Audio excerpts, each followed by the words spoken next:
राष्ट्रपा सांसद हरि ढकालले भिजिट भिसाको सेटिङमा पैसा बुझाएको 1200 प्रमाण आफू कहाँ आइपुगेको दावी गरेका छन्। संसद भवन परिसरमा सञ्चारकर्मीहरूसँग कुरा गर्दै अधिकांश पैसा नगद नै बुझाएको पाइएको बताए।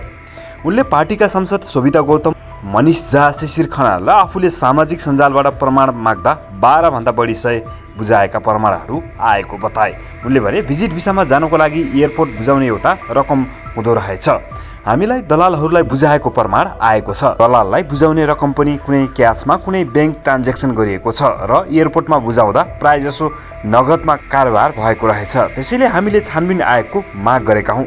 लाखौँ युवाहरू एजेन्टबाट बुझाएको पैसा मार्फत खोज्दा जाँदा मुख्य ठाउँसम्म त पुगिन्छ होला नि त। उनले भिजिट भिसालाई महिलालाई दुबई लगेर कुवेत पुर्याएको सूचना पनि आएको बताए। उनले 2064 पछि गृहमन्त्री भएका सबैको छानबिन गर्नुपर्ने भन्दै गृहमन्त्रीले छानबिन प्रभावित पार्न सक्ने भएकाले राजीनामा दिनै पर्ने अडान सुनाए।